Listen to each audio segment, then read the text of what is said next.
We have participants from Ramsey County participating in the District Communication Arts Contest, which is this Thursday in Canada. So we're excited for them to participate, and then winners will move on to the state fair on July 25th. Our shotgun instruction starts June 7th. We have 25 participants participating in that. And our 4-H farm visits will be happening June 10th and 11th, and we'll be visiting 16 farms in the Ramsey County area. Excited about that. Mini camps. We've got mini 4-H mini camps beginning in March or in June. We have one in May, which was successfully led by Sherry Frick. We were excited to have her. She did a great job. We've got a career exploration at LRSC for our older 4-Hers. Teen cuisine, a cooking, kind of a little cooking camp. We've got a sewing camp and a overbite camp coming up this month. Our horse show will be out at the Peterson Arena on June 23rd. We're praying for no rain that day, even though we would like some rain. Our livestock show is starting on June 25th with our small animals and pets. And our large livestock show is June 26th. All that will happen at the Peterson Arena. There will also be a celebration for Bill Hodis' retirement at noon on June 26th. So that'll be during our large livestock show. So that is open to anybody. That's being put on by our fair board. We do have a large amount of our older 4-Hers. They'll be at the Devil's Room concession stand this weekend. Maybe sounds like a nice weekend. So if you're out and about, you want to support our 4-Hers, they're looking to attend some leadership events coming up in the next coming years. We have 2 of our older 4-Hers attending the Extension Youth Conference, which is on NSU campus, and it's exciting for them as they're going to learn some leadership or be participating in some leadership opportunities. And then finally, we have a small bore rifle team competing at the National Shooting Sports Competition in Grand Island, Nebraska, June 21st through the 25th. So Casey Steinhaus, Jacob and Hannah August, Cassandra Christensen, they're being coached by Rick Jorgensen. They were practicing like crazy. So we wish them well at the end of this month. And then if you haven't already found out, Bill Hodis is retiring. Here is his, you guys want to get that on your calendars? So we have a big retirement party for him July 1st. That'll be here at the Armory. So if you want to get that on your calendars, everyone is invited for that. Well, I say it's 6. As you see, our office is very busy. I think they made a commitment to try to get all this stuff into a month before I leave. I'm pretty sure that's what happened. But I need to give my formal letter of retirement today. And we'll get some coming best. One last comment. Taylor said we hope they're all right at the horse show. We really do need some rain. I hope that horse show gets canceled 4 times. And we do need some rain. I don't think the one who's right in the fence she just called for. One of those properties, you know, about 2 weeks ago, we were lucky and there was those 3 right away from church to then west of Vanware to Dakota to our community age. And the rest of the time in the next day or 2 ended up getting like 30 to 50 hundreds. And you can tell the difference that is made a big difference, but it's still not a good difference. But you have to really do it. 30 years, and of course, along with that, the pastures and that knows nothing there. Speak up about you have to be in that waiting spot. And there was one line and everything with that. There's some water should be a problem and should for all the pastures. So, food way down here, water is way down. Animals as well, you know. It'd be a challenge here. We keep feeding our livestock and then we run out of feed. And then we don't get feed for this next year. It's going to be a challenge. It's going to be a challenge. But lastly, I'd like to thank you very much for putting up with me for the last 17 years. It's been a pleasure for me to deal with you and the community. It's been an awesome time. Thank you. I'm not much up on all these miserable retirement, they say that's coming up, but maybe every one last week, it's like, April, it's like they're trying to get rid of it, so I guess I'll say, show them, or show up. Good happens. Bill, you can't run away yet. And while I have both you and Sarah in the building and here, certainly want to extend our thank you to you for your 17 years of continued dedication to the citizens of Ramsey County. And working with you has been a joy and a pleasure. And one thing about the drought in the livestock, the state does have that disaster water supply for livestock producers. It is a cost share program, and hopefully some producers in our area are able to take advantage of that. Water is vitally important for those animals, and they've been taking applications and getting them out as soon as possible down there. They've had a bundle of them. I know they're running through their money as pretty quickly, but I think it's It becomes a big challenge, you know, because you got to go spend out if it doesn't have access to a well or real water or something. great. You know, you're gonna have to haul water, and that's gonna be a full-time job. That's Yeah. what it shows you. Yeah. So Like a well digger. Right? That's like a well digger. Yeah, well, yeah. That's a well digger. the other thing would be is have you, the two of you, been discussing your filling your position within the issue at all? We talked about it, but, like experience, over the past, I don't know. My speculation would be, they can't find and move forward until the 15th. Even though that our name on the list, because I know straight away, Yeah. so we're on the list. I think there's 7 counties that's looking for people yet. I am hoping that you have somebody here by Christmas time, would be my hope.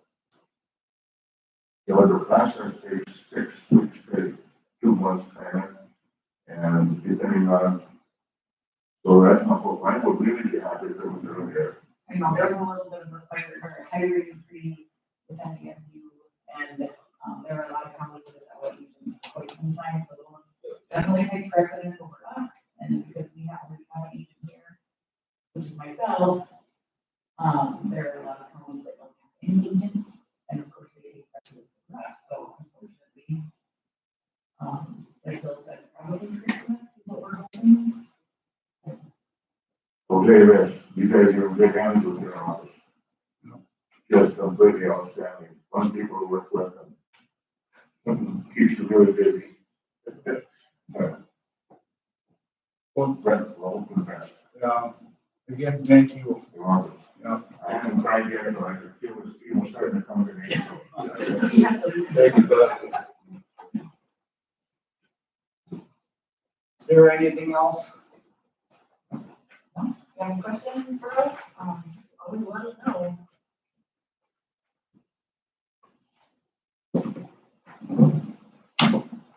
Here you have the county tax equalization at 8:30. Kevin, can you run through your stuff in 15 minutes? I'll try. All right. Move down the agenda to county turn. Start off with trying to make sure they're going out, the guys are still fixing some spots, probably do that. We did get that call in Peterson Arena, so that's all done now. Weight limits are all off on all the roads, I'm sure you're aware of that. Bring it up. And then we finally did get the hydraulic studies for the bridges that are moving this year. So I ordered the culverts for 3 different bridges. 2 are up in the furthest northwest corner. One's on the Cavalier County line and one's on the Tower County line. So they are way up in there, but each one of them was $24,515 for the culverts. Does that make sense? And then there's one just north of Lawson Jones. So it costs $6,269.72. And then I did order one culvert for Ramsey County 8B, and that's $2,132.37. So those are ordered now, but it's still like a motion to pay. Go ahead. for them. We have a motion and a second to, pay for the culverts on, for, the highway department. And that's the amount, Kevin, 57,433.49. Correct. Okay. Any further discussion? If not, we're paying that, roll call. Whitefield. Aye. Lightfon. Aye. Brown. Aye. Brett. Aye. And just to expand on that, we're taking out two other bridges. One is by Cohagen that hardly ever gets used, not even for deer hunting or anything. And one by, Ed Schneider. Ed Schneider hasn't been alive for years, but that's close to where he used to live. And that one is closed right now because it's not safe to pass. So if we leave them there, we get inspected every year by the bridge inspection crew, so it's like, I don't know, what is it, $3,000-4,000 to inspect them. So we're just gonna tear them out this year. And if we need to put colors back in, we'll do that next year. Does that make sense? Rather than having them inspected again. We still need to talk to those people that live up there to see if they need to be replaced at all. One of them, that Cohagen Bridge may not have to be replaced at all.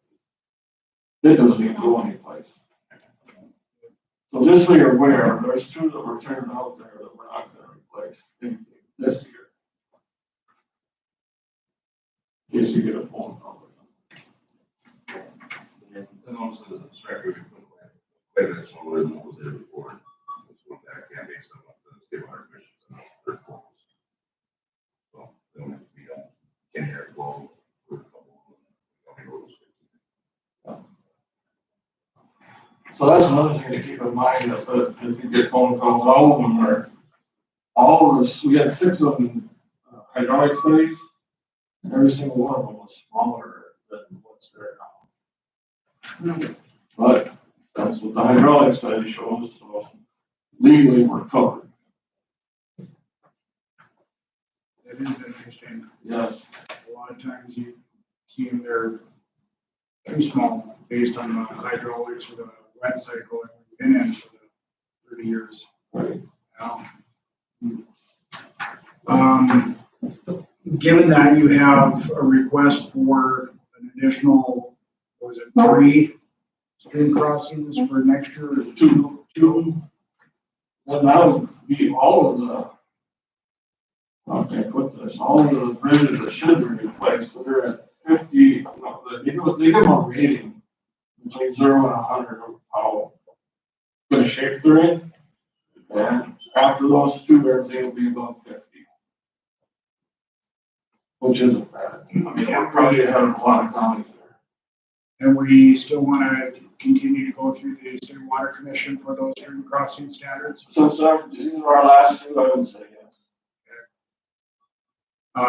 Would you like to have KLJ, Paul, to take a look at those, comparison of what Steve had done with that International Water Institute, hydro water delineation program that they have on their map server versus what the State Water Commission submitted? Honestly, I forgot about that, but yeah, that would be a good idea. To see how close they were. Steve was able to do those 6 that the State Water Commission took 11 months to do. He did it in about 2.5 to 3 hours based on that software program. And if they're relatively close, it saves a lot of time. Yeah. If, there's no money involved, the State Water Commission, they do it as a service. If it's properly requested either through the water board, through a county commission, that type of entity, they'll do them for nothing, but it just takes so long for them to complete it. And, Kevin runs into that timeline delay of ordering equipment and ordering parts and scheduling those things. So if that's something that you can do, Paul, is take a look at that. I think that'd be a really good thing if it works out to be close anyway. Kevin, do we need a motion to go ahead and have the county commission submit those to the state for stream crossing standards? We haven't in the past, but that's fine. That's what we want to do. I'm fine with that. These are our last two, and I can do 3 good, well, depending on the collation and then Schneider. Those two and another one. I do have the studies for them. There's 3 I can do if we got into a bind with. But then after 3 and then these 2, that's the only 5 we got left. How many total bridges do we have left? It's gonna be about 30 bigger. And those are all ones that probably need bridges or they lost holders or something. Yeah, most gonna be new bridges. We could probably get by $1 on a couple of them. I should say some of these are inundated, like the Diamond Bridge, for instance, or there's some over in that Church's Ferry Penn area that are inundated also. Are these small bridges, but they may have to come out, they're still inundated today. They may have to come out of the water for years. Pretty difficult to guess. I mean, I don't think we ever had a ton of bridges. Over the years, we've probably replaced 55, 60. It's a number like every year, it's 3 to 5 depending on.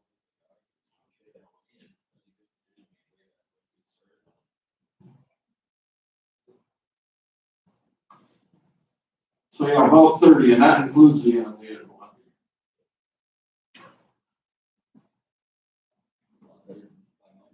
Yeah, well, Chicago's got like 300 bridges or something.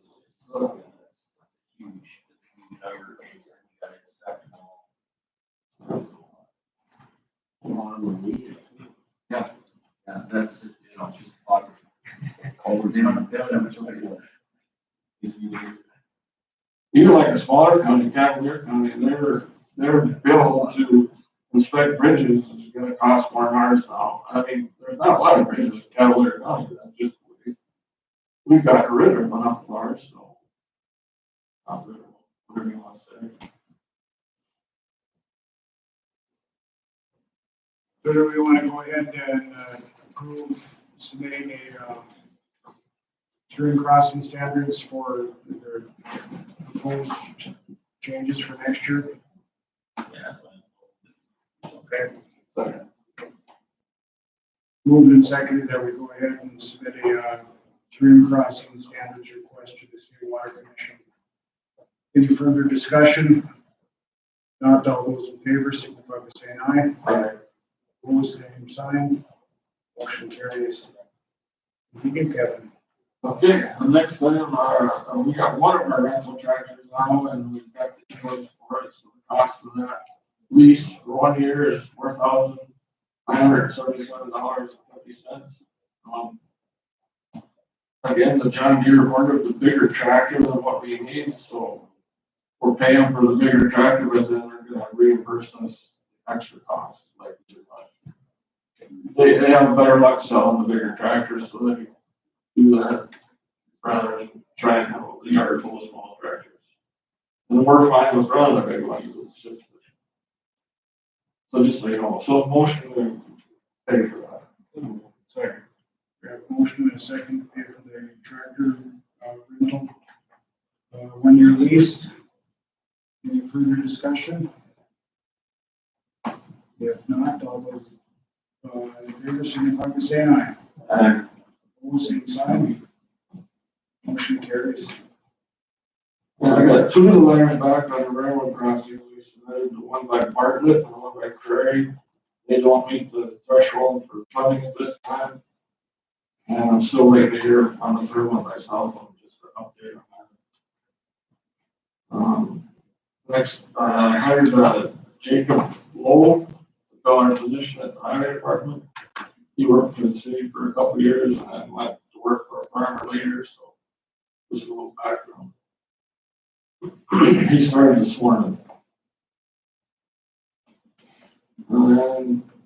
Gary Fangelin is asking if we can get dust suppressed in the town of Penn and trade for some of the mowing that we're doing they are doing on the abandoned county lots in Penn. As you guys know, we're not supposed to be mowing those lots anyway, so that's the one that probably wouldn't work, probably wouldn't happen, but just so you guys are aware. That's how that discussion went. Who does care for those lots? Well, I think it's, Gary's divorced now, but his wife, Kim, lives in, and also, she does 90% of it, I would say. The people that live next to it, like, vacant lots, do a lot of it, but she is cleaning up the lots. They're a mess. And is that the village of Penn's responsibility, or is that the county's responsibility?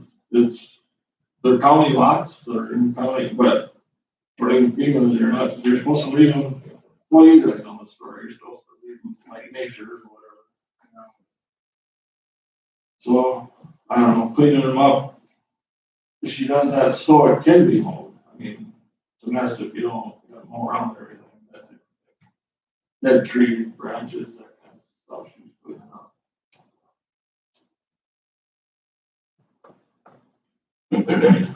Gary, have any idea what the cost of dust suppression will be in the community then? I did not, I'd have to measure up the roads. And I can't imagine there's a lot of traffic in that town, and there's probably about 5 residents that live there. Well, maybe you can find out about how much it would cost, and then we'll discuss it then. And I don't know about a trade, but if it's not a lot, we might be able to do it. Well, and it may be just those main road through there. The county road, Gary is, well, we're paying 75%, he's paying 25% of the county road. The county road that goes through there. Yeah. Right.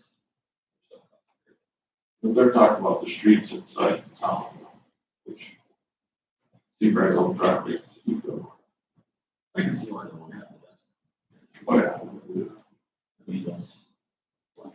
I agree with you, so we should figure out what the cost is. And then all of a sudden, maybe we can come up with something. Caution. Or something. I think that'd be reasonable. It's a shame these towns are dying on life support anyway, and they have no services to speak of. You get it, it might take the Right. dust and help a little bit.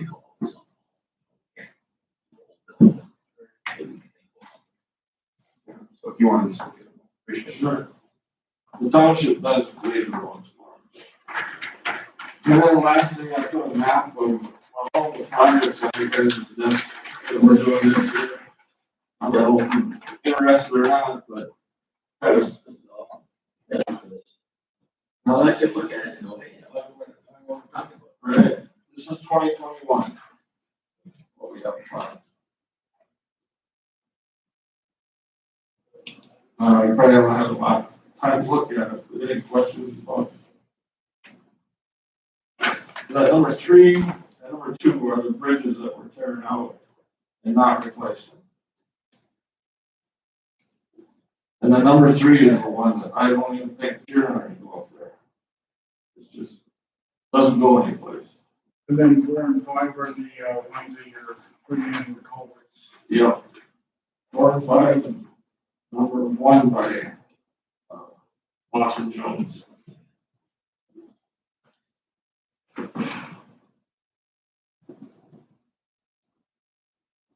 Yeah, this is great, thank you.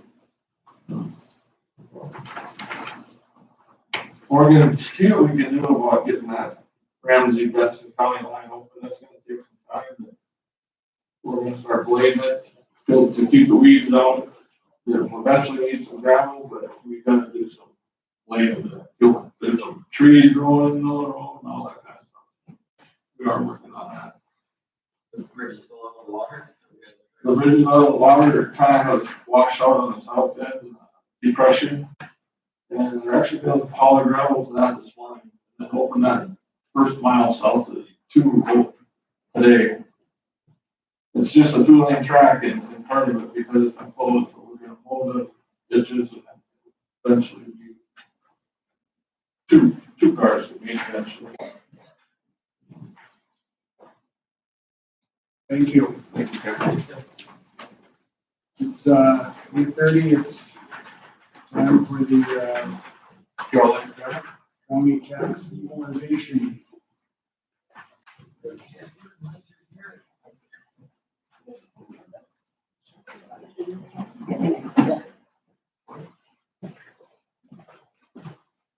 Beth, Mark, thank you for joining us this morning. You guys are up. Yes, and if you'd like to call our tax equalization meeting. Yeah, We'll so start with, and I have January,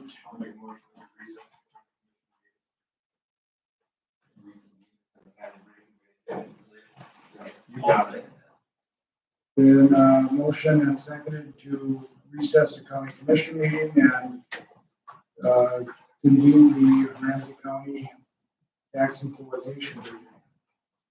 all right, good morning. I did email Candy a couple packets for you. One was prepared by Mark, Devil's Lake, and then a small one from us in our office.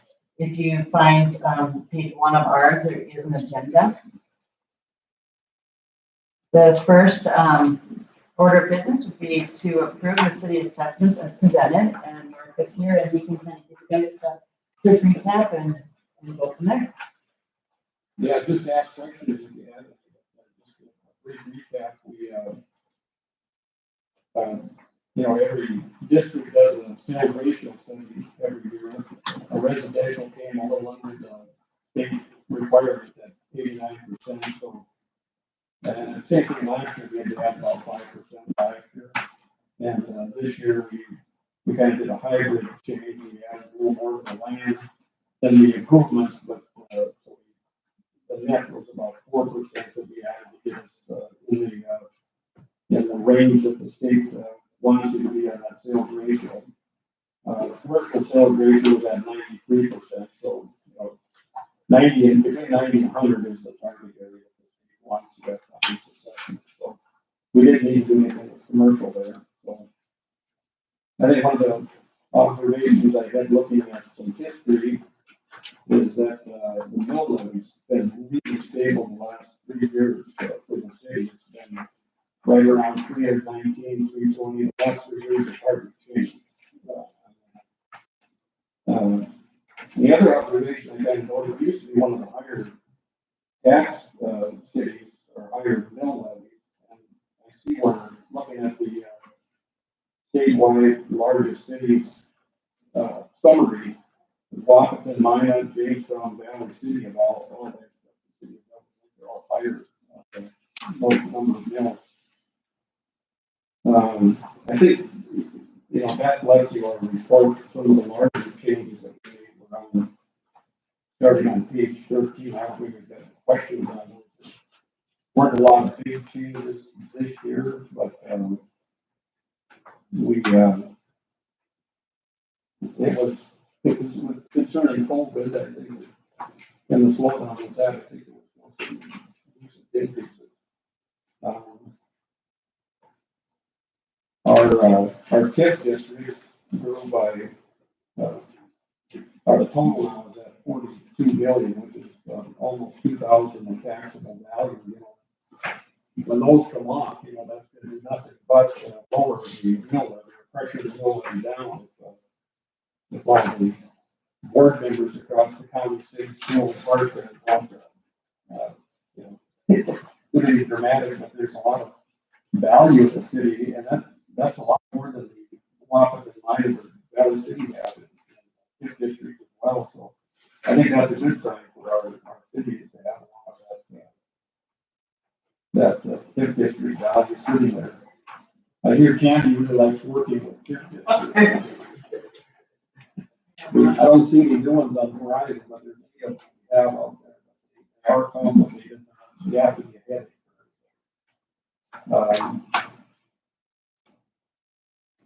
We had 96 homestead credit applications this year, with 31 disabled veteran applications.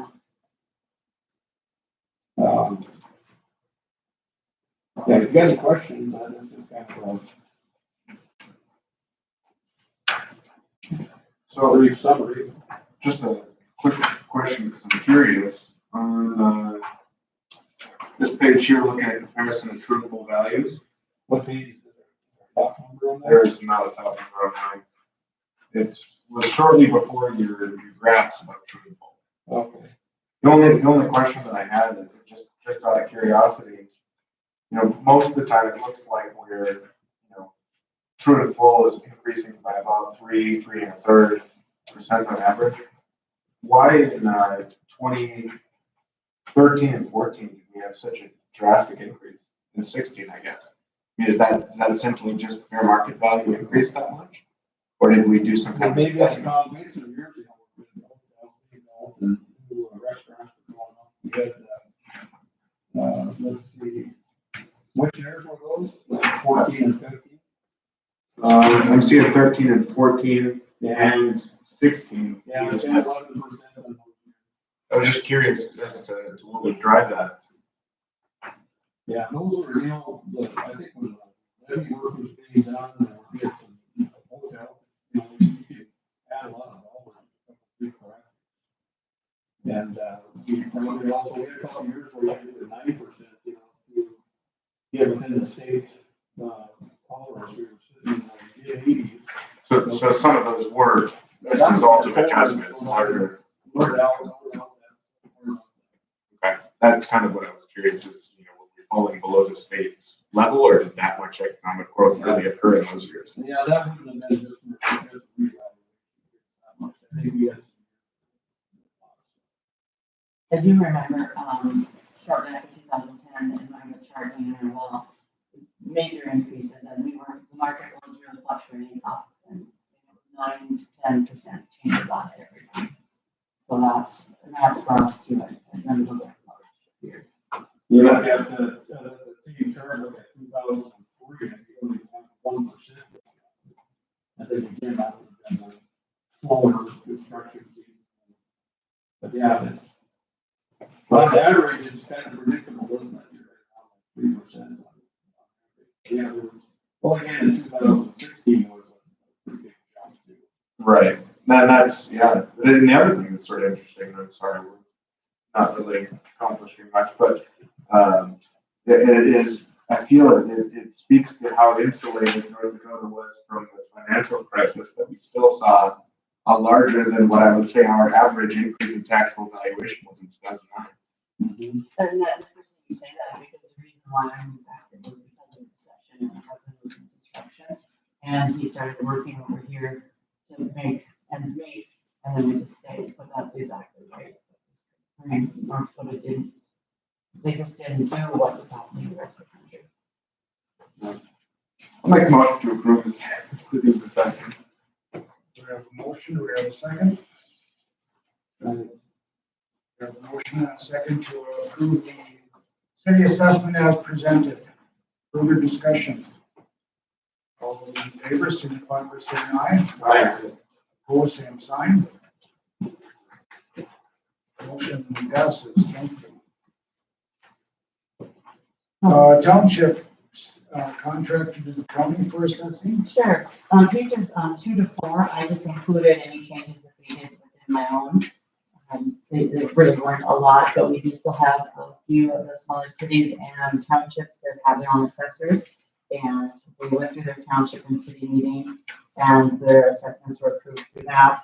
So it's now just time for you to continue to approve what they had done. And I don't have either of them here today, so I think you should don't have. Like I said, it didn't have a lot of change. I'll make the motion to approve. Motion to approve the values of townships contracted to county for assessing. Okay. Second, any further discussion? If not, all those in favor, signify by saying aye. Aye. Opposed, same sign.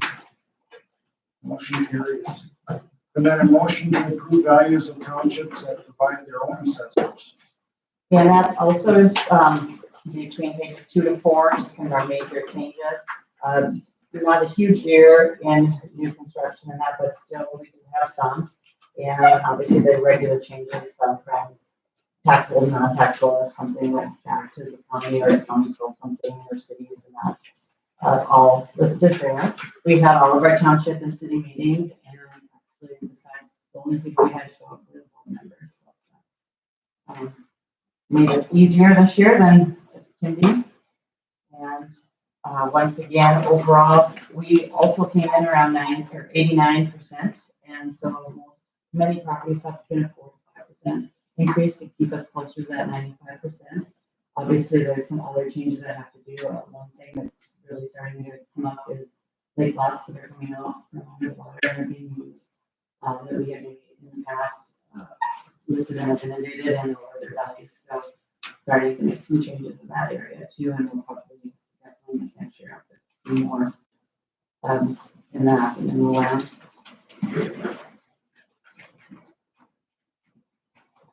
The ones that changed from value in 2020 to 0, taxable to non-taxable.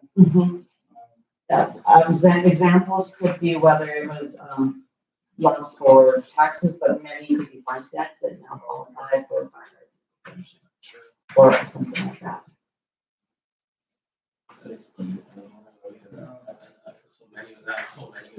Yeah. I think there was just under 10 this year that were able to fire that hadn't in the past. Yeah, because I was thinking of 200, not like all of a sudden we have a bunch of additional Right. something that would be property tax exempt. Yeah. Any other questions on townships that provide their own assessors? If not, I'd entertain a motion. Okay, that's backwards. Yes, I'm sorry. I just looked at that. I don't know. I just copied it from last year, but townships did not provide their own.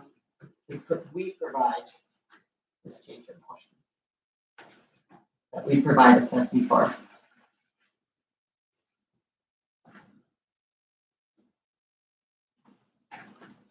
The motion to approve values for townships that we provide, that the county provides assessing for.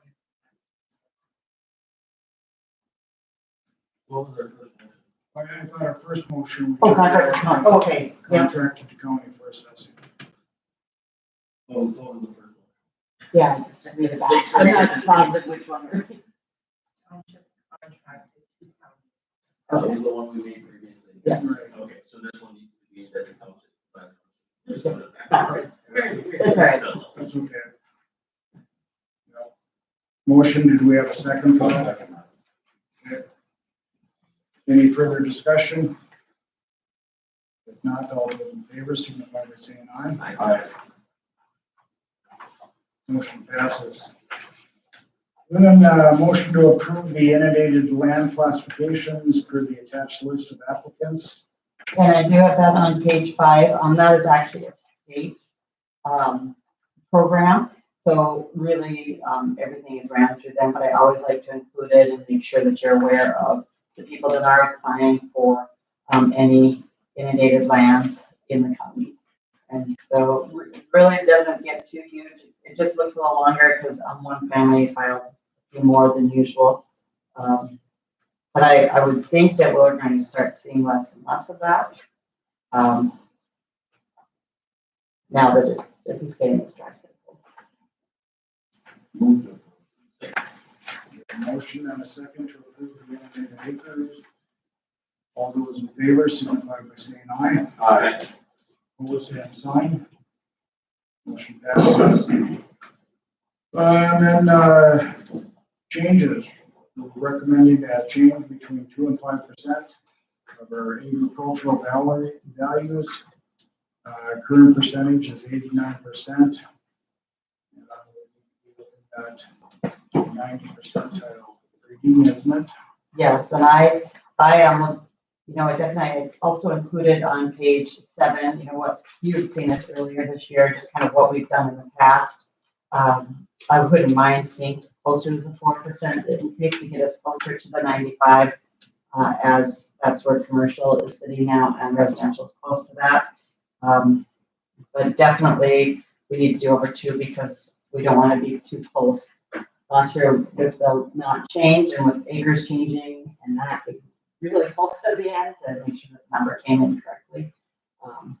So definitely somewhere between 2 and the 5%. I'll make the motion that we accept a 4% increase to 93% for agricultural and Second. We have a motion and a second to do 4% increase for agricultural land valuations. Any further discussion? Beth, do you have an estimate of how much land will go back on the taxes that's coming out of water?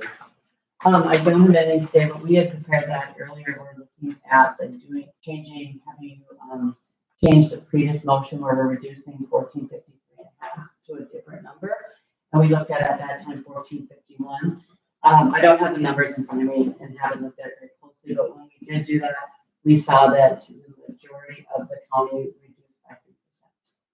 And that is something I'm going to plan on bringing to you this fall. I will probably set up a meeting. I'll have Steve look at who the largest landowners are that would see an increase with their land coming out. We have a meeting with them first just to get some ideas together, and then we can kind of run the numbers again and bring it back to you later this fall to see about implementing to add more acres back in this next year. It seems like probably it's time. We didn't want to go up and down or or do any hardship or anything like that. And it took a while to come off. It takes a while to go. So it's definitely something we'll look into this year. I think we should allow a grace period there for those people to, or for everybody to see, Yeah, what's gonna happen. right, exactly. Yeah. That's why I thought I'm gonna meet with some of the very affected people and then we can open it up from there. Get started. Yeah, To get back to normal or anything that would resemble normal. yeah. I think everybody would be real happy then. And definitely choose an elevation that is realistic. It might not stay dry, we don't know. Right. Right. Yeah, you gotta take a safe. So, and that was where we're at. I think we've been reasonable, Right. trying to make sure we don't. And then if we did implement it 1 year, then we can look at each year or every couple of years, changing that elevation. To keep moving on. That's a key. That's the only thing that wanted that they, what we added would change the whole valuation of the county by 3%. That's the decent more valuation that's been out of the water or is now out of the water. That's crazy. Understanding that usually so it's a little bit, a couple feet higher than the lake at the time. When they did the 1453. Yeah, or, right. and that was before me, but I think that was just where that was the number they decided at that time. Yeah. I think what maybe, when we looked, we didn't look at it, but just for informational sake, when we had that put together, wasn't it at 50 or 51? 1451 is what we were using. We felt that that was still a somewhat reasonably Yeah. safe number that it wouldn't jump there quick enough that probably. Yeah. That we can safely do that. Right.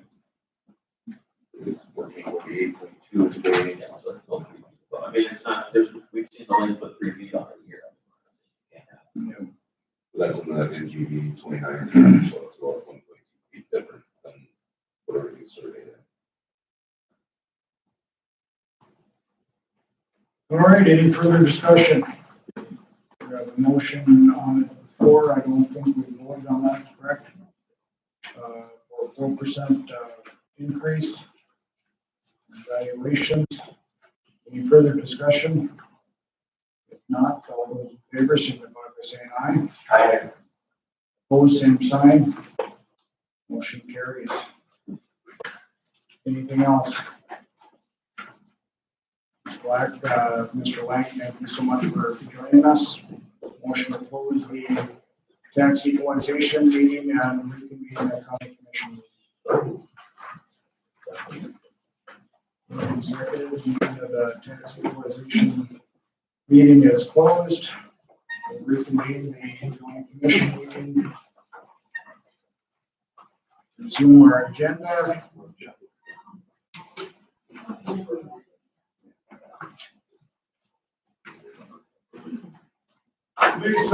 Lisa and Kate Steen from Ramsey Bank.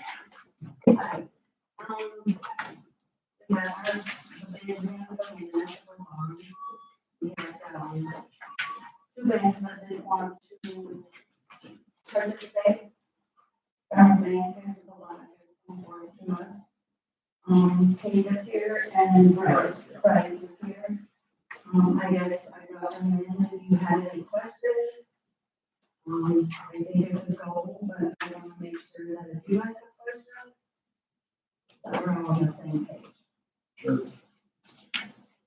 Anybody have any questions for Lisa or Kate or Bryce? This all looks like a very good deal. I had a conversation with Lisa on Friday and very much recommended. How many companies are doing this now again? I remember you said it was. There's a few that they're trying to get some cities involved also. The one that I've been working with is Tasman County, which is James County. They've been in it for a few years. Happy with it? Very happy with it. I would just say, we've been talking about this kind of unique thing that, like you said, not everybody's doing, I guess, as far as banks feeling comfortable. Just because of the state statutes, we have specific people that are always following that.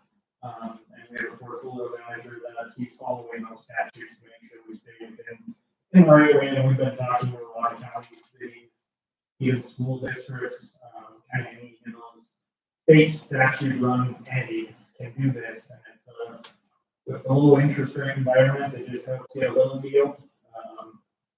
Well, we always are making sure we're keeping very high quality bonds that we're using for this, so there's not a huge risk of default or anything.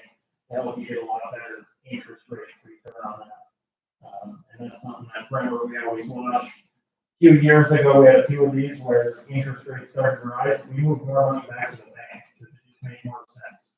So, that's always something we're going to look at year to year on where's best for you guys. And that's what we're here for, just to help wherever it makes sense. And of course, I did reach out to the examiners. That's why I have to. They said, go ahead, so. I just gotta say here, you gotta get over here to Lisa, she keeps us honest over there, and CD rights are less than stellar. This is, yeah, the conversation started about a couple months ago. I hope you guys all have copies. They have at one time, but I can provide them. That was the last one we had. Yeah. 25. That was, yeah. Yeah.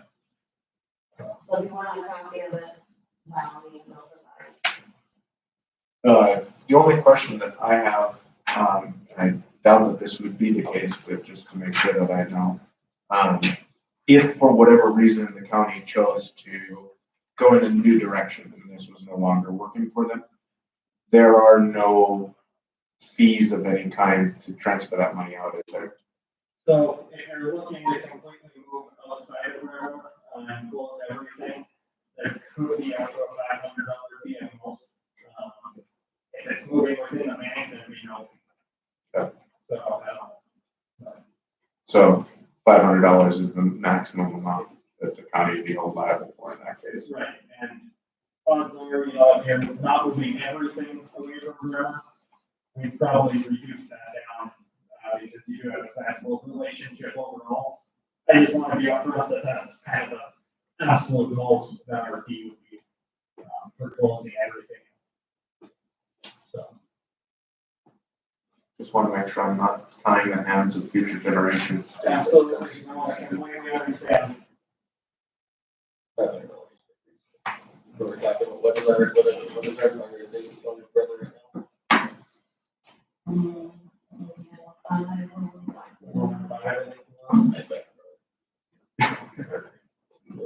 We do appreciate this.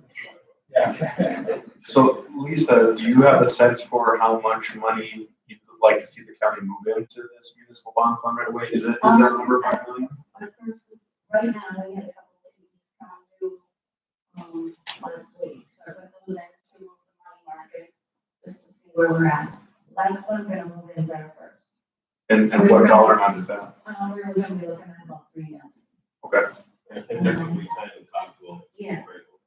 So we're just gonna gradually, this isn't a go, we're gonna just gradually go into it. I do have a couple more CDs coming in, like June, I want to say June 10th. And then we'll sing and then move that in there also. And what's nice is, we don't have to have a pledge of assets because these are covered. Correct? You guys are covered. On the bank side. On the bank side, Yes. you're covered, okay. Yeah. And I will just say, not that you have to move it all, but if you wanted to move more, we would always waive the penalty on any early withdrawals on the CDs if you wanted to. I mean, it's all with forever and we're keeping it. We would pay whatever interest is owed to you up to the day we're closing out. But most CDs have a penalty, then we would not charge that and we could just move it over. So if you wanted to do, I get the slow approach and there's nothing wrong with that, but I just want to throw out there that there would be no cost to you guys to close up the CDs earlier if you wanted to get out of the lower interest.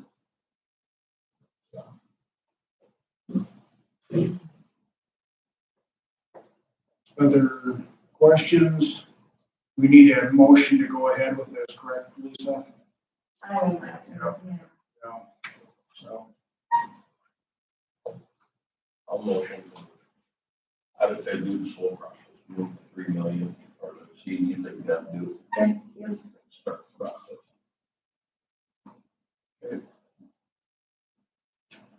then how we wanna, I'll second this for discussion. The question I have is, does the remaining 2 million come due in June? Or is, Yeah, it's like the beginning. It's like. so it's like now I anyway? was June 10th. that's So the slow process is 5 days, 10 days? Yeah. We could do it all, but there's no penalty. Especially with the treasurer. I tend to, simply because, Fighting every time. Right. yeah, well, when we move money down to the main accounts, you just kind of tell us where things need to go and trust me Exactly. to do it, so. So like, Well, I do think we definitely need a motion at the very least. Yeah, yeah. to move into the program, yes. But you have to that, I would agree with you. yeah, for the municipal bond program. Is that what it would be officially called?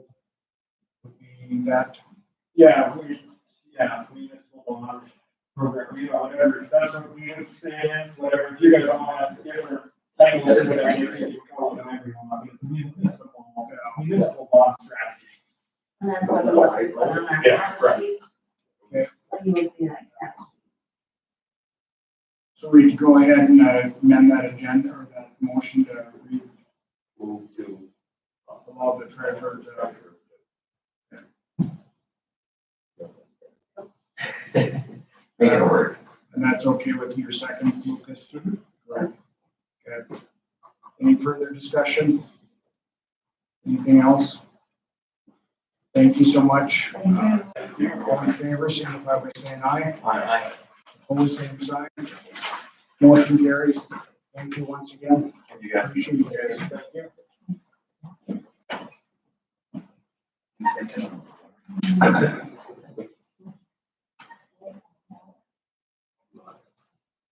Kevin, and you were completed with your.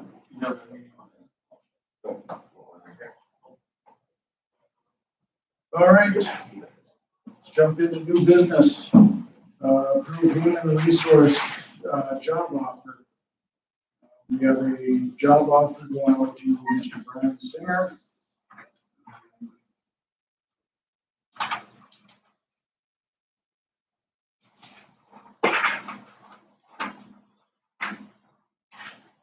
Scheduled start date of Wednesday, June 9th, full-time position, 40 hours a week, offering starting base of $5,000 per month.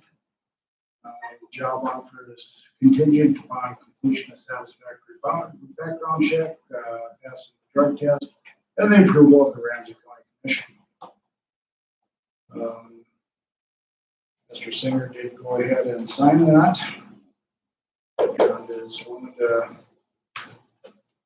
hit the ground running.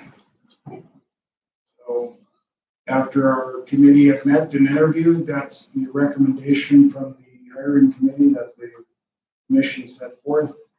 Go ahead and hire that position or interview for that position.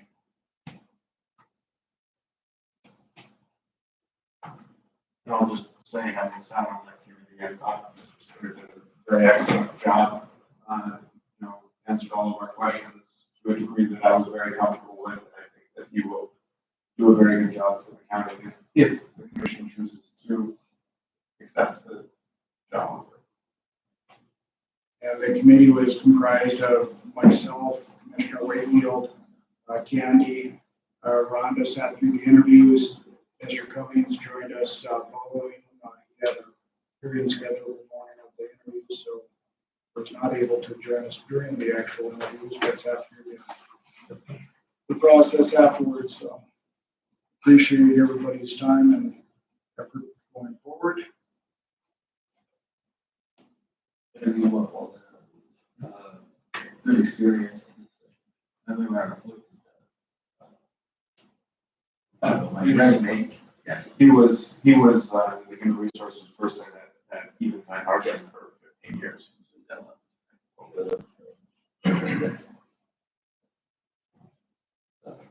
Meets all the qualifications, everything we need there. I don't think he's coming in blind.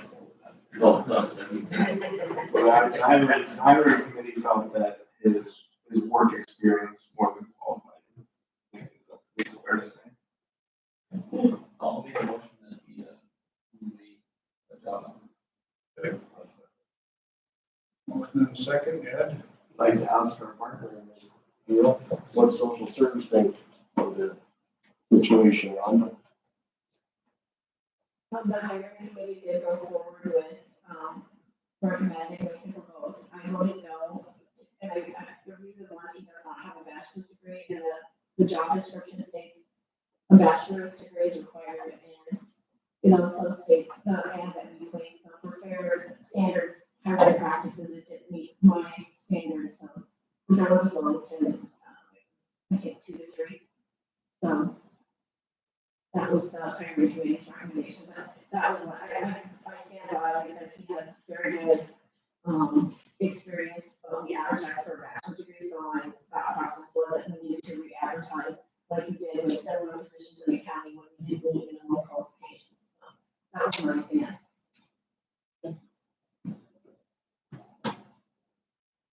it was on the application to have a degree was required, is that correct?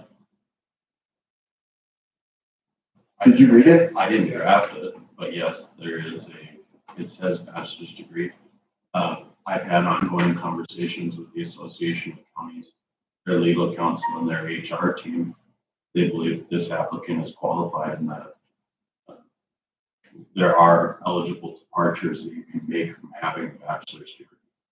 But that's not my call to make. That was the decision of the committee. And we discussed that with them before we made it. So hey, who's that now, the state? Association. Association of Counties. And we were on, I mean, and it sounds to me like, this is my opinion, but everyone's comfortable with the individual, it's just a matter of making sure that we process these out. So the example that was given by the legal counsel for Association of Counties was, say you're trying to hire somebody to fly an airplane for airline. You have somebody coming out of undergraduate with a 4-year degree, or somebody graduating from the Air Force who's flown jets for 15 years. That person is still qualified even though they don't have the degree, and then it becomes the county's discretion to decide which way they want to go. That's how it was explained to me. so the Association of County, they feel that we have that leeway. Correct. Can you talk to them over there? I spoke with Chuck Porter and then also Aaron Burst. So they say they left on. Well, to the degree that they're able to. Right. I don't think they're taking legal responsibility.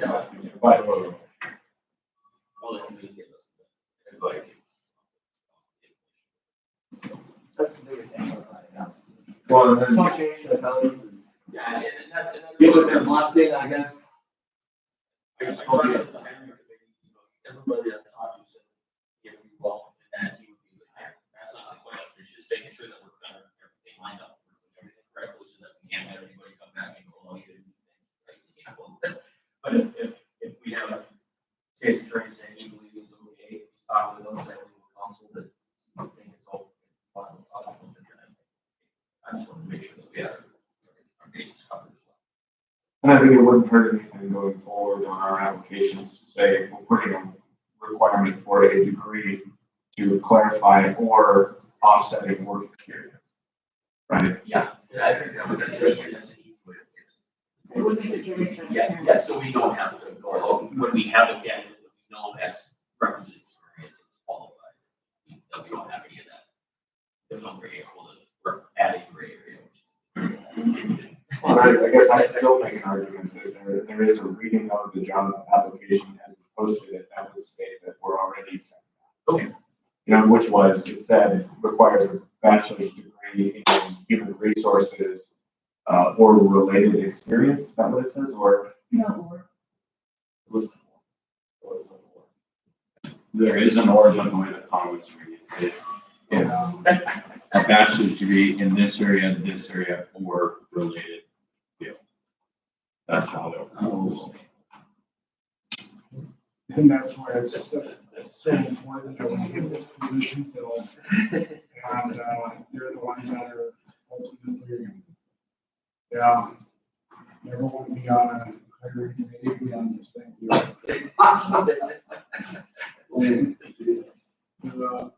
So we have a motion and a second on the floor. Just one question more for Rhonda.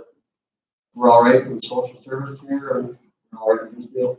I mean, I want social service involved in half of this contract. So the Did question, they ever come back and say they could do that? well, it's through the countywide cost allocation, because it's a direct cost, or an indirect cost, so that means that the county through the countywide cost allocation or bills would pay for HR, the building, the maintenance, so it's considered indirect. So just to be clear, for transparent, fair hiring practices, what you advertise for is what you should hire unless you repost it. That was the only concern. There's no concern with Mr. Brian Singer's, resume or his experience, but it's not about his resume or experience and hiring him. It's about what we advertise for in fair and standard hiring practices. So that was my only concern, so. Okay, I was comfortable with what the state's attorney told the commission as far as, association, how it was related to us, so I guess, yeah, all right. Any further discussion? If not, all those in favor signify by saying aye. Aye. Opposed, same sign. Motion carries. Thank you.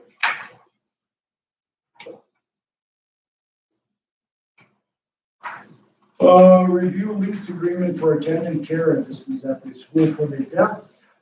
We have that lease agreement with the state of North Dakota. Is the Northwest School for the Deaf, County Open Superintendent. Annual $3,600, $300 monthly, and it kind of goes through the cost per square footage of the facility. Ken, we get this every month. Yes. Do you have any contact with Open still out there, right? Yes. Do they just have it yearly, Rhonda, or just one thing? Yes, so. It's just automatic to pay it every month because we get bills for meals as well. So, No, they- Yeah. they're paid. Yeah. Okay. Because then if anything happens, then, yeah, you know, we've got to get that money. And this was, yeah, It's been a great place for us. It's the federal program that's, usually, other counties, it's department, but he deserves so much more, because we also use that spot as used for juveniles, as not turning into jail. And then that's federally paid by the North Dakota Association of Counties receives those federal funds and reimburses their county line item. But our human service zone also pays that county line item for children that we have that are, shelter care. We've had one in and out there the past couple of weeks, so. Working on the. Yes, thank you. I'll move it. Second. Move to approve that we approve the lease agreement for attendant care. All those in favor, signify by saying aye. Aye. Opposed, same sign. No problem, never see it, but I think that's cool. Yeah, Absolutely. There because it's been a great location, considering we had to travel, we had to find it, it's been nice and stable. Job on top of it. It's very great, and I worked last night, yeah, very short. Yeah. So, thank you. Thank you, Rhonda. next item on the agenda, approve site authorizations. Move it. Second. Motion and a second to approve site authorization. All those in favor, signify by saying aye. Aye. Opposed, same sign. Motion carries. VA credits. We have a motion and a second to approve the VA credits. All those in favor, signify by saying aye. Aye. Opposed, same sign. Motion carries.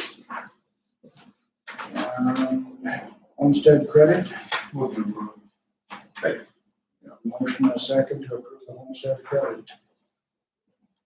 Any further discussion? If not, all those in favor signify by saying aye. Aye. Opposed, same sign. Motion carries. Discussion on 2022 budget. I know all our political subdivisions are working hard and diligently on completing theirs. We have a July 1st deadline on those, correct, Andy? On political subdivisions? No, summer July. Okay. Yeah, And we're honest. So, I encourage all of that. yeah. Yeah. No, nobody wants a massive amount. They're usually in for the deadline, so which is good. Other discussions on the 2022 budget. We will be having our preliminary stuff due August 10th, correct? I just need direction on where to tell them, or where to give department heads as far as wages. I did get an email from Blue Cross, for an estimated for costs for next year. An increase between 0 and 5% For health insurance. for health insurance. That is good. Has there been anything, it was just Social Security Administration for the whole lot, generally speaking, has there been any, I guess I haven't seen anything yet with the cost of living adjustment, I know that, I guess I don't know. But with inflation being higher than normal coming out of the recession, or coming out of the pandemic, and really into the economy, I would guess the cost of living adjustment is gonna have to be higher than that. 1 or 2% we usually look at. 3, 4, yeah, because I mean, we're looking at what 4.2% inflation rate or something like that. So I don't think, I don't know if we'll be able to keep up with inflation, but I'd like to see us at least try to shoot for a middle section so that our workers, all of our employees don't go backwards and horribly. Because hopefully the inflation will kind of slow itself down as the economy slows down, or not slows down, but as things kind of equal out in the second half of the year. Remind me, last year, did we do 2% instead? Yes. Maybe something like 3% instead this year, I think. And I'd like to see, like we've done in the past, where we shoot for 3% a step, and then we see maybe 1.5 or 2%, 1%, that we can make an adjustment accordingly as the simply because, I'm not saying like we're better or anything like that, but I know there were a lot of counties last year that took in 0% of the cost of it to try to hold the line. So I think we've been pretty aggressive in attempting to keep, wages escalating to help, keep our employees. I'm talking 3%. As in, Like you're saying, 3%. So it's a cost of living adjustment and a step on the face. yeah, so positive performance review runs a step up, and that step usually ends up being what probably depends on where you're at on the system, but like usually like 1 to 1.5% raise basically on the step. Because our steps are stretched out.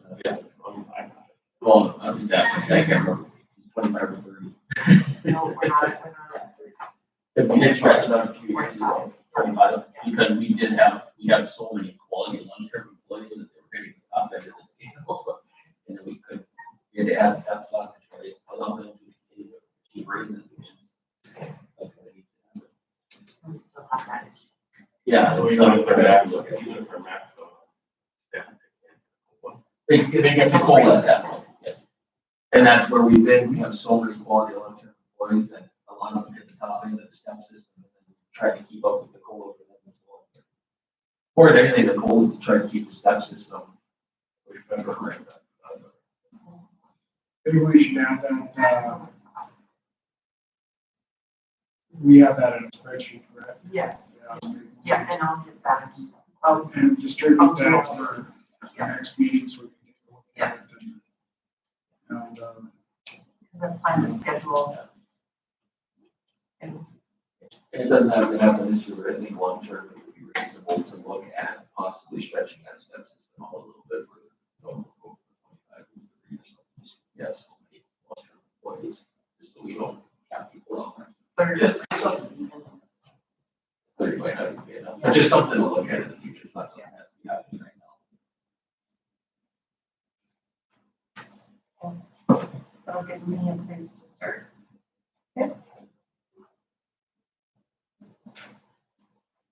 anything else we want to talk about on the budget for 2022?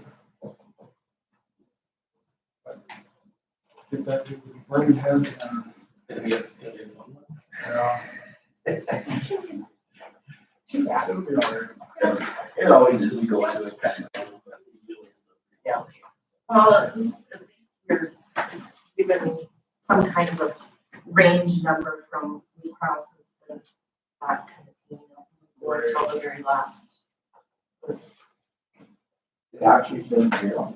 0 to 5%. That's still shocking, yeah, I've heard, well, because most of the time we're going, maybe it'll be 10, maybe it'll be 12.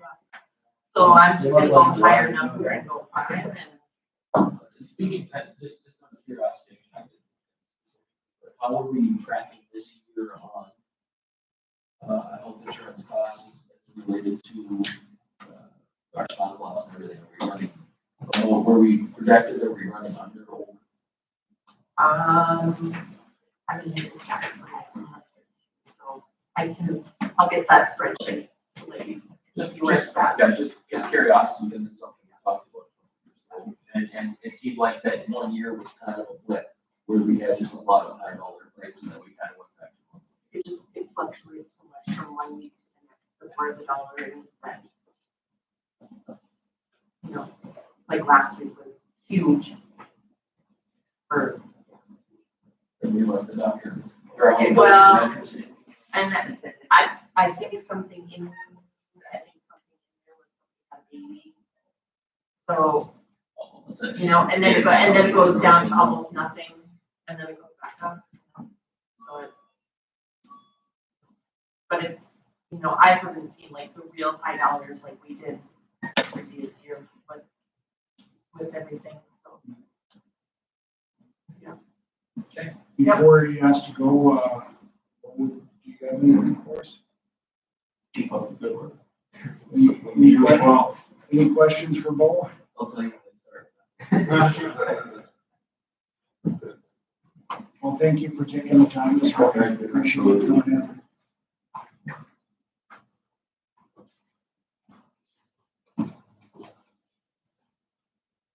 Nothing else else on budget discussion?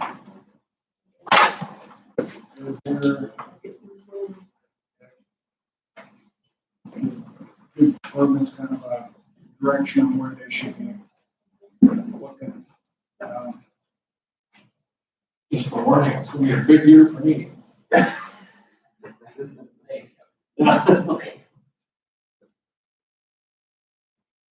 All right. Visitors delegations, Ms. Paul, you had something or as far as? Okay.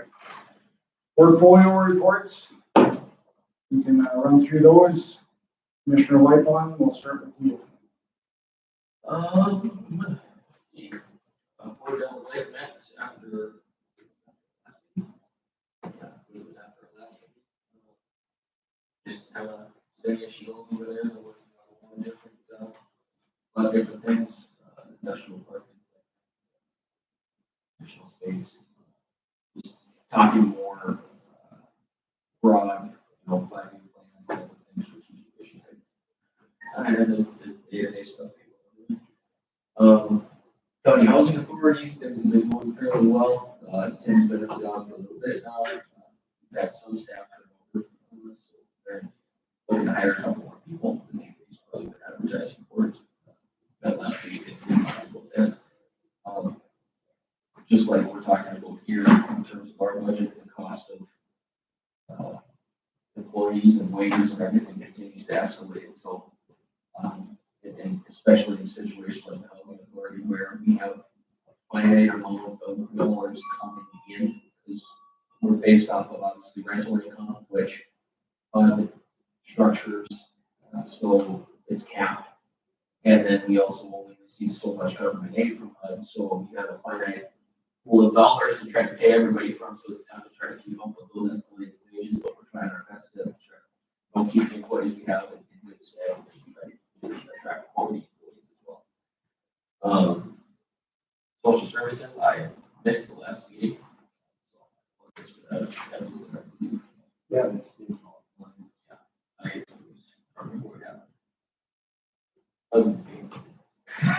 don't remember.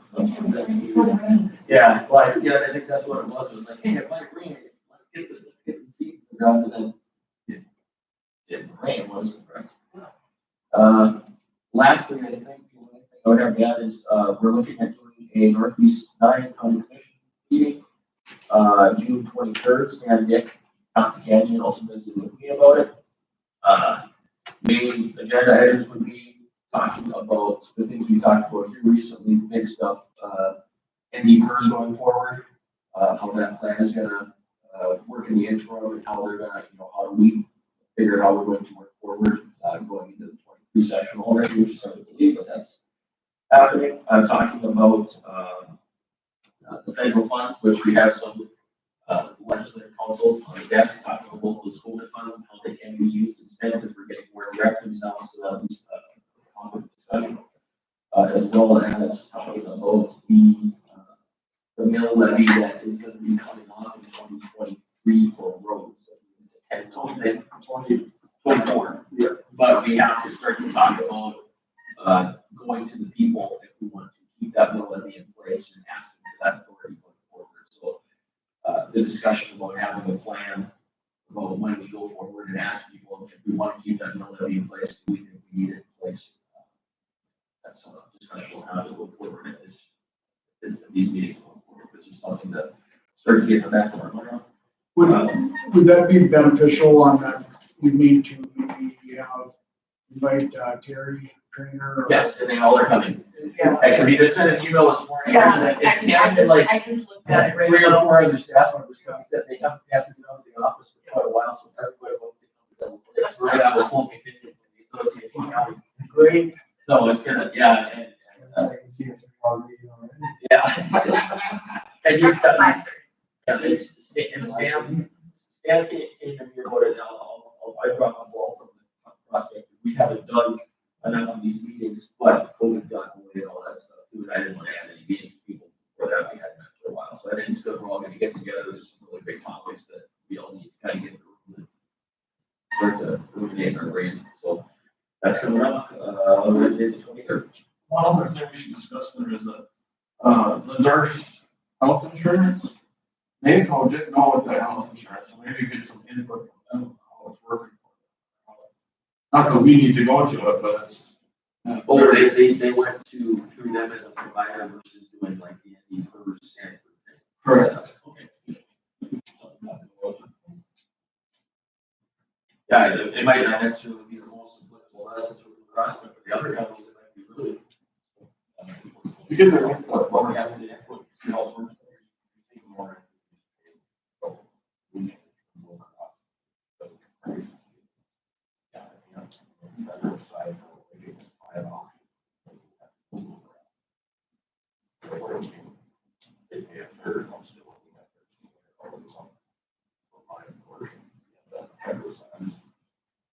I think that's why they're looking at it. It's crazy.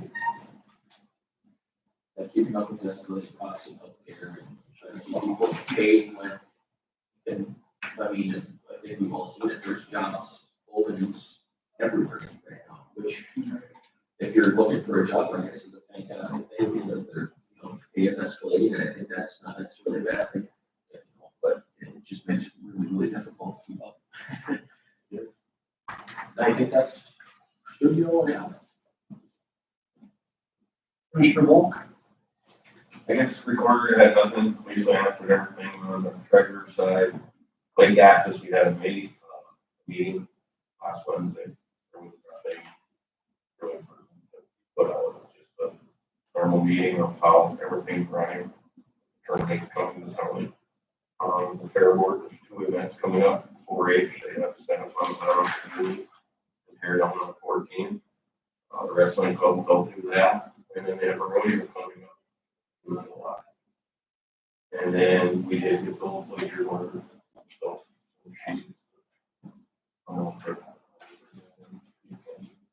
other than that, anyone good? Yeah, social service on fine. Anything else doing good? And, yeah. We got a budget. And then we got a good mission. Prison. Helps with that. Lucas? Heritage Center having their arts festival the 19th and 20th of June. And that's going to be centered at the Heritage Center, but will sort of be a little bit broader. I think several local businesses are going to be hosting artwork. So as you walk into their business, different artists will have something on display there. And it's a competition to crown the winning artist. So it's exciting. It's the first year they're doing it.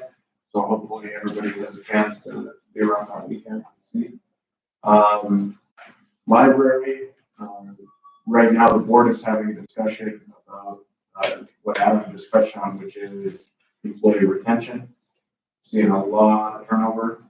And so going into this budget cycle, I believe that it's going to probably be that the director is going to ask that all the part-time staffers be making $8 an hour to try to keep them on the staff. So right now, I think the average is 12 or 13, and our turnover is rampant. It's like every month you're hiring somebody new to get circulation like that.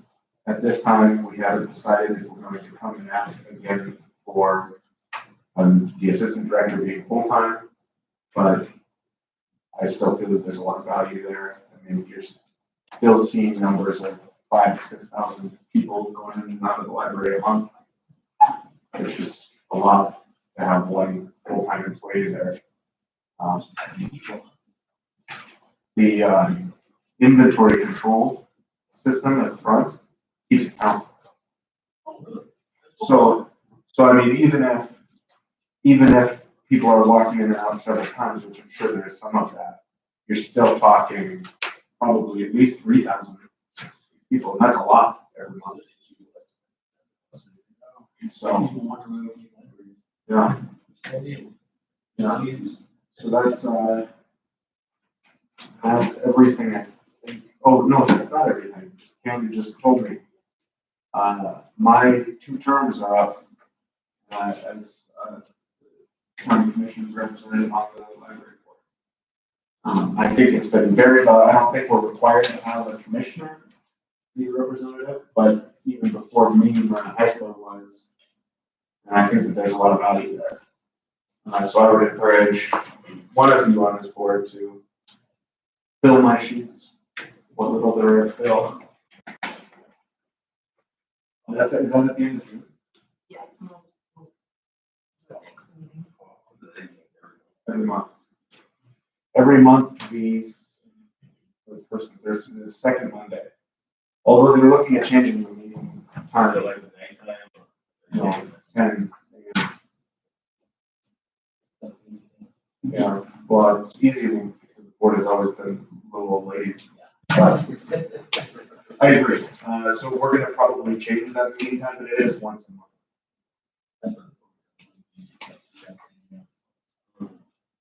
Yeah.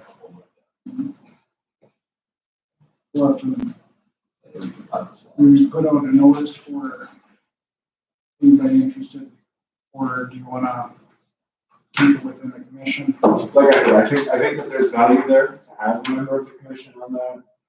You have 2 representatives, 2 representatives. so that you have 2 and then the city has 3. Who's the other one? Sorry, you said. I think I'd like the fact that we have 1 commissioner at these qualities where we have one that's just because it keeps the information flowing back up here, especially with that library budgets and communities. Well, I'm not just. No, I'm not talking myself into it, I'm not saying. I'm not. The other. But like I told them, maybe we could talk to Slop here. We can do that. We could maybe shuffle a board. But I think we should keep the commissioner on it. I agree. And actually, it's funny because I think the county now funds a larger portion of the library's budget than the city does. Fairly confident that that's true. And we, because we're talking budget, we're at 5 out of 6 mills for the city. And what are we at for the county? 2 out of 4 for the county. And so if the budget increases, and I've had this discussion with them, I said, hey, this happens at the county level all the time, that we have these joint agreements with the city that we end up more funding. The mill cap for libraries in North Dakota is 6 mills for a city, 4 mills for a county. So what's very likely to start happening over the next few years, if city mills don't become more valuable, is it's going to be 65% funded by the county. Just so everybody's aware, that's because there's no money to be had at the city. Legally.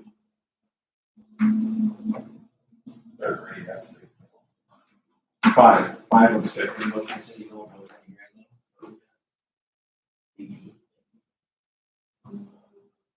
I think it's 19. It's 19. Something. 19 out of the 63 or whatever. Well, the library is one of the only mills where we actually split the mills in town and town. So it's 44, something like that. And I should mention that, I'm not trying to go to turn, but that's a discussion we kind of forward down the lane as well, simply because Brad, in our last meeting, Brad was talking about, obviously, I'm sure most everybody knows that large soybean crushing plant is going in over east of Jamestown, it's Deerwood, in the industrial park that Jamestown job, that's the job development, I don't know the technical term is, but he said he's been getting a lot of questions, why do we get things like that? Well, some of it is 94, some of it's rail access, a lot of it, plus that's down next to the soybeans. Existing, but that's a long-term play by that stuff in job development, where we fund our job development at something in the tune of $150,000 a year between the city and the county, where the actual organization plus the growth fund has, a certain dollar figure that goes into it.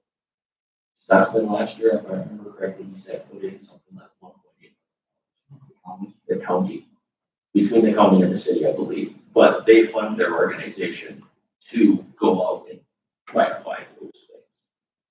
So not that I'm saying that's what we're gonna do here, but it's just that long-term discussion on where's the funding level that you need to have to really go out and try to get those. I mean, But that long-term play, all of those things that are now out in spirit, were all built on top of one another essentially. You got the one thing that then the one thing's there, you get the next thing, you know. Right.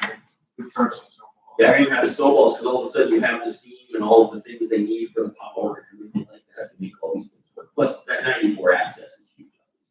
I think that the hardest part about economic development and spending public dollars on it is a successful venture capital firm.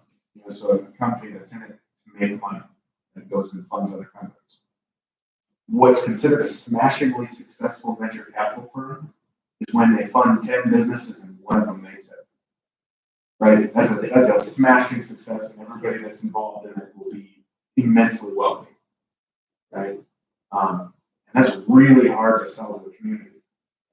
You know, so you have how many businesses has Forward brought in the last decade? Is it 15 maybe? I don't know if that, I mean, between helping and bringing. Right, I would say at least, I mean, there's a lot of businesses that are helping, a lot of childcare, things like that, I mean, they work, they get over one. But the problem is that the community never forgets or forgives the one that put it back. And it's like, well, look, of the things that you're funding, the expectation should be that they fail. Right? It's the ones that are gonna make it, that are gonna make so much wealth for the community that should offset. Anyway. Anyway, that's good.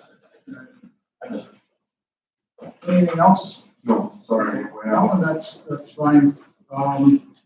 Let's see, airport, we met and projects are being completed and passengers numbers are increasing. I think we were 4 passengers shy of our 2019 May or April. I think it was May.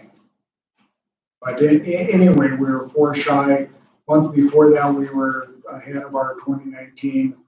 2020 was kind of a loss for a lot of passenger type of services. So we don't want to forget about it, but we certainly don't want to take those numbers and try to compare apples to apples kind of thing. So we've been using 2019 numbers, and those are looking good. Chamber met a week ago. They also had an open house on Wednesday, I believe it was, served hamburgers, hot dogs, and invited people to come on out and see the chamber facilities, motor vehicle license, where they're about tabs and license plates and different things like that. They do have one of those new kiosks in their building, so if you want to go in and don't want to wait in line, you can punch in and get your tabs right on the kiosk machine.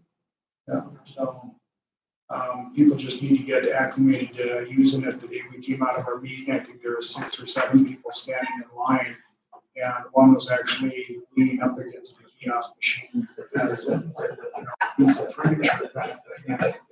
And so when you have just a one person office, it takes a while to run through some of those things, and but that's a way to get people in and out of that facility a little quicker. They utilize that machine that Department of Transportation has put in a lot of different areas. So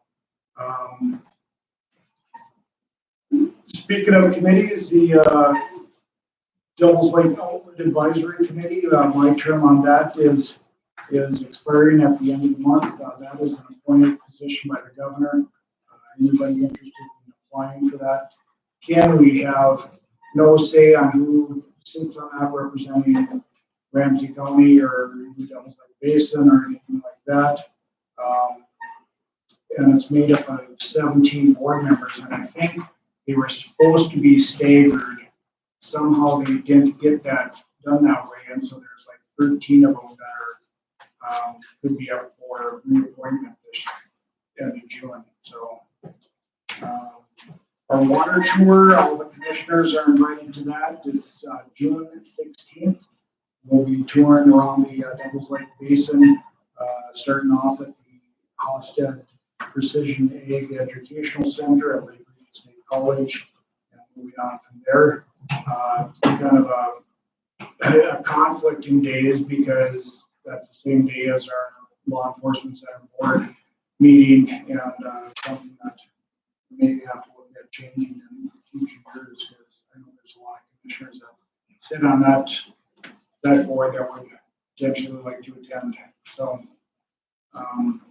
that should be a good meeting on the 16th with, law enforcement center. I think they have, DOCR coming in for inspection that week, don't they, Ed? Yes. Yeah, so we're supposed to get a report, from the Department of Corrections on the law enforcement center on our 16th meeting, but if anybody wants to attend our water tour, that's an all-day deal. Leave at the morning at the college and, travel around, look at areas throughout the Devils Lake Basin, arrive back by 5 o'clock that evening.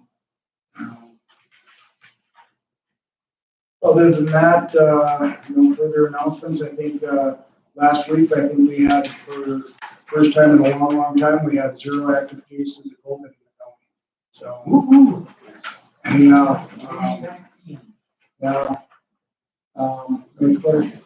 Dakota State, fire and tornado.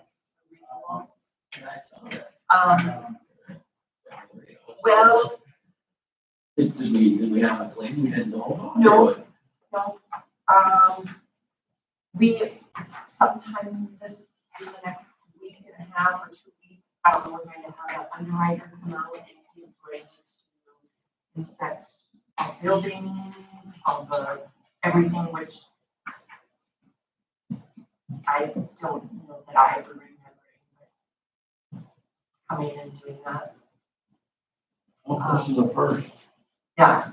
Kind of soon. And we're like, I mean, we, even with the 14% increase, I still budgeted enough.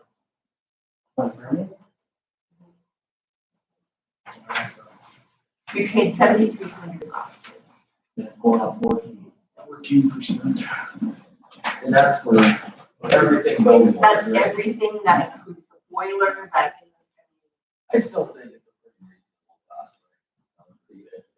I mean, I don't like saying 14%, but. Still. That's right. Genius.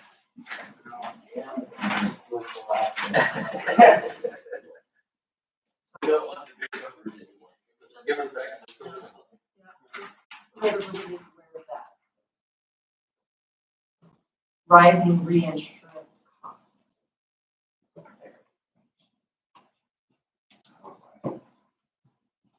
They're cutting extra 14%. I think over the weekend, the, asbestos was here to dismantle the historical room. Ron, did you notice that this morning? Have you been downstairs? Well, I had looking at it, it was coming back in the budget, I missed it, but yeah, it looks good.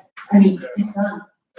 I mean, Yeah, the whole time. Even the door now. So now the contractor will be in and be able to get that taken care of, so we'll have access to that visitation room without having to disrupt the meeting going on in the historical room. Yeah, it'll be really good. Good addition, other than that, Well, good there. Second. You have something on the budget, Rhonda, or no? no, I just was curious about the discussion, so, no, I don't have anything. we're giving departments a direction to percentage and where to go with wages, percent increase and a goal. I was just interested in updating technology, being on so that we could do Teams meetings Something we should talk and sound system. about.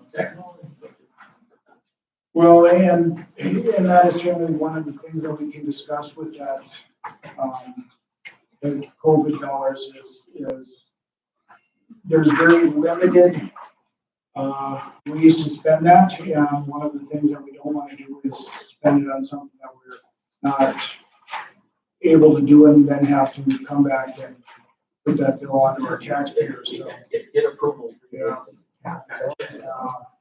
So we're really gonna have to, dive into that and see what we can and can't before we actually agree on taking the money and spending it. So, because there are some hurdles to jump through to even access it that a lot of auditors within the state are uncomfortable with because it has to, they have to input their My personal driver's license, my personal social data. security number.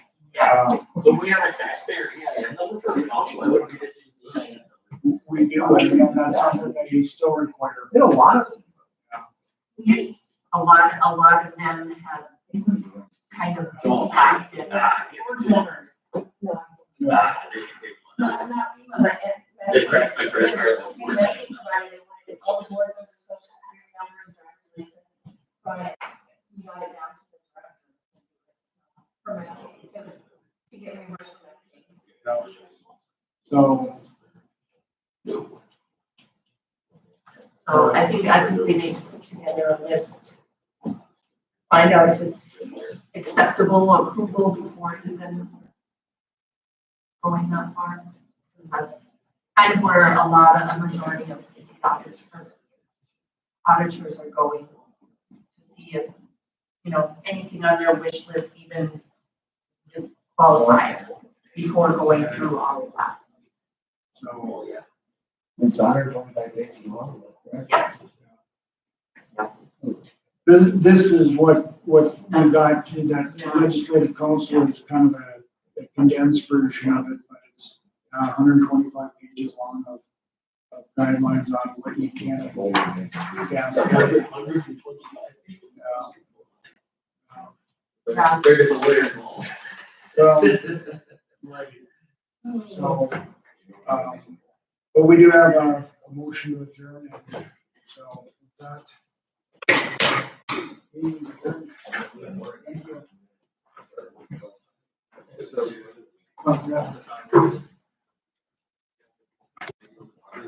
How you doing?